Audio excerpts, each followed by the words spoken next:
clear some memory here. It stopped on me. So what we're saying is they were hating him because of his dreams, talking about Joseph, right? And we're going to talk about how his seed fulfilled all these prophecies from him and from his from Abraham, his granddad, great-granddad. So verse 9 again, Genesis 37:9. And he dreamed yet another dream, and told it his brethren, and said, Behold, I have dreamed a dream more, and behold, the sun and the moon and the 11 stars made obeisance to me. This is before there was a 12th star. Before Benjamin was born, he knew that all 11 would be worshiping him, and his mom and dad as well, as like a king. Now, Joseph never made it to be king of Egypt. He was high as second in command, but they did bow to him. But that came to fruition more with his seed, with Manasseh. When the kingdom was split and taken out of Solomon's hand, and Solomon and Judah was only left with one tribe, and it ended up being 2 tribes, and the others went to Ephraim and Israel.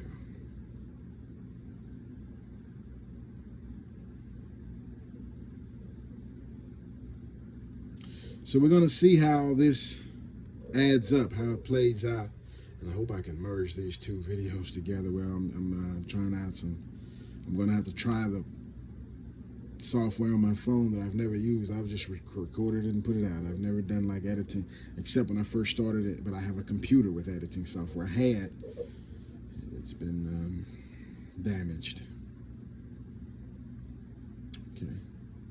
So we got through those prophecies, right? We got through Abraham's promises. He may be a father of many nations, and all nations, all families of the earth be blessed because of him. And then Joseph's, how his dad loved him more than all his brethren, and he got the coat of many colors, and then the dreams of him ruling. So now,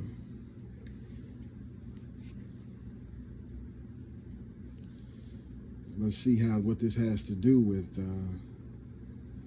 some of the other things. Let's go to the book of Jeremiah again. Jeremiah 31. And we read this the other day. I'm just going to start here, half stream. No, you know what? I might as well just read the whole thing, because to get the background, the context better than I could do it. It's not that much. Okay. Jeremiah 31:1, and it reads, At the same time, saith the Lord, will I be the God of all the families of Israel, all, A-L-L, and they shall be my people. Thus saith the Lord, the people which were left of the sword found grace in the wilderness. Okay, so this is the upcoming escape, the upcoming Exodus. The previous Exodus, we left without there being a war. Right, that when we were in the wilderness is when they chased us with the threat of war. But before that, the prophets and the priests brought the plagues, and the Most High Yahuwah destroyed the land and their gods, is what it says. Okay. Thus saith the Lord, the people which were left of the sword found grace in the wilderness, even Israel, when I went to cause him to rest. The Lord hath appeared of old unto me, saying, Yea, I have loved thee with an everlasting love. So when it's saying Israel here,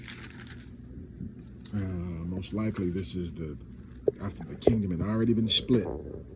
So we know that the rulership of the kingdom of Israel started first with Benjamin, right? Benjamin was the first king under the leadership of Saul, and he forfeited it. Then Judah took the reins under the kingship of David, and it passed on to Solomon. And because of what Solomon did, when it was time to give it to his son, Rehoboam, it was split. Rehoboam only ended up with, the prophet said, 1 tribe, but Benjamin was there with him, so 2. And Jeroboam, who was an Ephrathite, we talked about this, was Solomon's servant, ended up with the other 10. And we're just stringing this all together, putting this all together because the church told us that the first covenant was to Israel, the second covenant was to the church, to the Gentiles, the New Testament. And we're just going through here to show right now that the New Testament was not to the church, because the church is this church, the church that was in the wilderness with Moses. It was started then. So the second covenant is to Ephraim, is to Israel. And that's how they brought in the nations, because his seed was many nations. But let's just keep reading. Jeremiah, and right here at verse 4. Right, so there, let's finish out verse 3. Therefore with loving kindness have I drawn thee, and I will build thee, and thou shalt be built, O virgin of Israel. So the covenant, the new covenant, the second covenant, was not with Israel that was divorced. He didn't take her back. He didn't remarry a woman that's divorced. You know, Scripture says you can't do that, especially if she's been with another man. You can't take her back. So therefore, she had to be made new. She was a virgin. So the salvation, the second covenant, is for Israel. It's for Ephraim, because they were put off. Why do I say that? Why do I say that? We'll come back right here. Let me kind of explain this. We may have to jump around a little bit. We'll kind of explain why I'm saying this.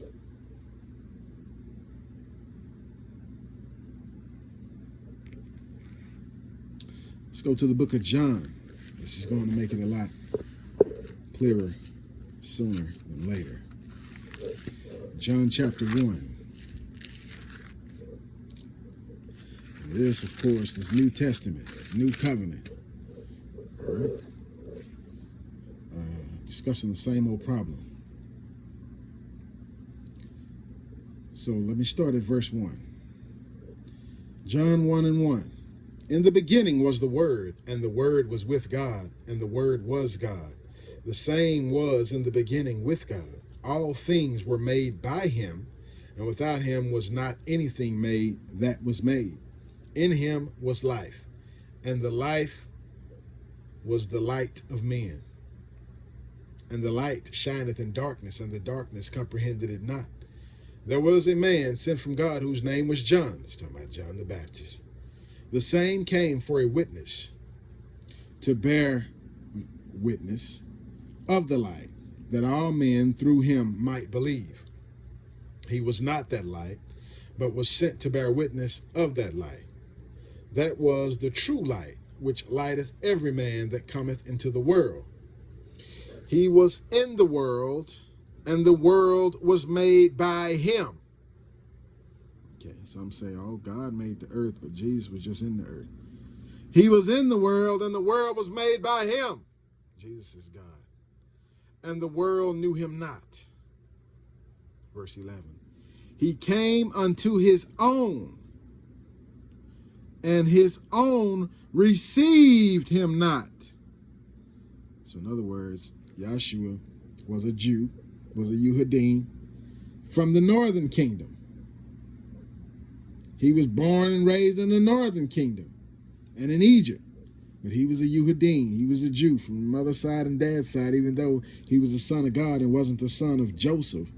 Both Mary and Joseph were Jews, of the Yehudim. But the Messiah was of the northern, born and raised in the northern kingdom and in Egypt. And it says he went to the Jews. It says he went unto his own. Okay. Verse 11. He came unto his own, and his own received him not. Verse 12. But as many as received him, to them gave he power to become the sons of God. To them gave he power to become the sons of God, even to them that believe on his name.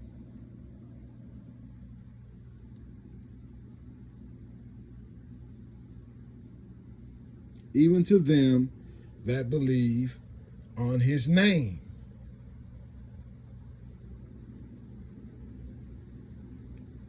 So all those who believe, he gave the power to become sons of God. Well, let's go back to Jeremiah, because it's going to show us that he said, I will be a father to Israel. Matter of fact, all the families of Israel.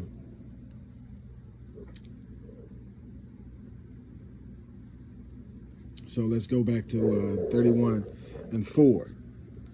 31 and 4. Again, I will build thee, and thou shalt be built, O virgin of Israel. So not divorced. He's not taking back a divorced or a harlot or someone who's played the whore, a daughter who's played the whore, or backsliding. This is brand new. This is the bride of Christ, the virgin. All right? Let's keep reading. O virgin of Israel, thou shalt again be adorned with thy tabrets, and shalt go forth in the dances of them that make merry. Thou shalt yet plant vines upon the mountains of Samaria. The planter shall plant, and shall eat them. And shall eat them as common things. And you notice it says in the mountains of Samaria. It didn't say in the mountains of Judea or Jerusalem. He's bringing the new Jerusalem out of heaven. We'll be getting to that a little later, but we had to get this clear about one stick, the coming together. This happened at the cross. This happened when Yahshua showed up. He was an example of that. Even when he spoke to the woman in John 4, and we'll go there in a few. But let's just go here, because salvation is for Ephraim. Salvation is to Ephraim, and Ephraim brings the nations. Okay? But it just so happens that salvation is of the Jews. And we'll check that in just a little bit. And that's because Yahshua was born from the tribe of Judah. Verse 6. For there shall be a day that the watchmen upon the Mount Ephraim shall cry, Arise ye, and let us go up to Zion unto the Lord our God. For thus saith the Lord, Sing with gladness for Jacob, and shout among the chief of the nations. Publish ye, praise ye, and say, O Lord, save thy people, the remnant of Israel. Now, this is the kingdom divided. He's not talking about the Yehudim. He's talking about Ephraim.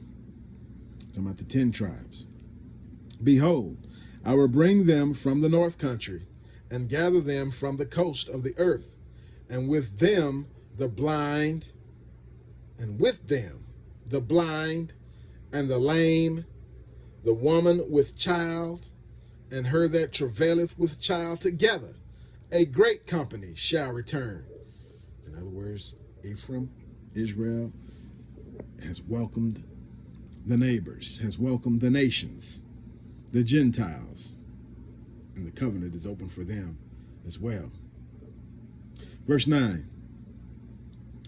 They shall come with weeping, and with supplications will I lead them, to cause them to walk by the rivers of waters in a straight way, the straight and narrow path, not on the broad road, the straight and narrow path, not on the broad road.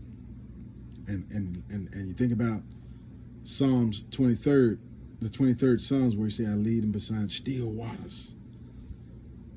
Yeah. It's a blessing all the way around. Waters in the straight way, wherein they shall not stumble. They shall not stumble. No more worshiping idols, no more none of that. We're going to be perfect before our Father, without spot, wrinkle, or blemish.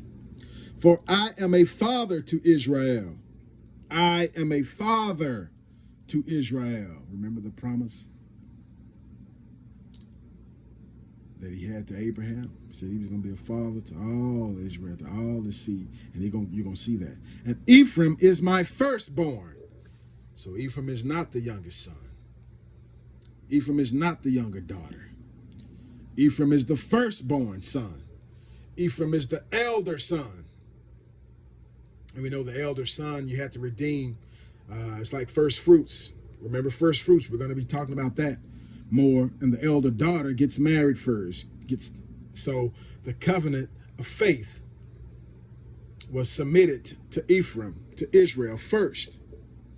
Now, we just went to the scripture in John where it said, he went to his own and his own received him not. The Jews, the Yehudim, didn't accept the word of faith. They didn't accept the word of faith. Let's go back over here to John one more time. One more time. John chapter 4. Now we went there. You know, this is when he's talking to the Samaritan lady. And I'm just going to jump in somewhere here. Where I want to be is somewhere around verse 21.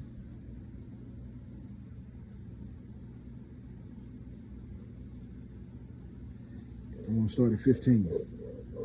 And it says, the woman saith unto him, Sir, give me this water. He told me he was going to give her rivers of living water to drink. The woman saith unto him, Sir, give me this water, that I thirst not, neither come hither to draw. Jesus saith unto her, Go, call thy husband, and come hither. The woman answered and said, I have no husband. Jesus said unto her, Thou hast well said, I have no husband, for thou hast had 5 husbands, and he whom thou now hast is not thy husband. And that saidest thou truly. The woman saith unto him, Sir, I perceive that thou art a prophet. Our fathers worshipped in this mountain. Yet ye say that in Jerusalem is the place where men ought to worship. Okay, so at this time they were still worshiping idols. Because listen to what the Messiah told her. Jesus saith unto her, Woman, believe me that the hour cometh when ye shall neither in this mountain nor yet at Jerusalem worship the Father. Ye worship ye know not what. They worshiping idols. They worshiping devils. We know what we worship. For salvation is of the Jews. Salvation is of the Jews, or should I say from the Jews. But the hour cometh, and now is, when the true worshipers shall worship the Father in spirit and in truth, for the Father seeketh such to worship him. God is a spirit, and they that worship him must worship him in spirit and in truth. Now you see why over there it said he gave power to all those who believe, power to become the sons of God. Same place where it says he went unto his own, and his own received him not. So let's look at something else before we go back over here. There's a statement that's often made by Mashiach when he was on earth. And it's recorded in Matthew, it's recorded in Mark. Let's go to Mark first. Mark chapter 3.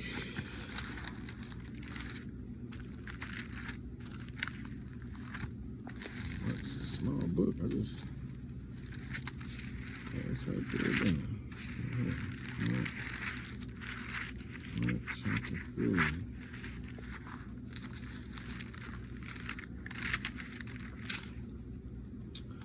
Okay, Mark 3.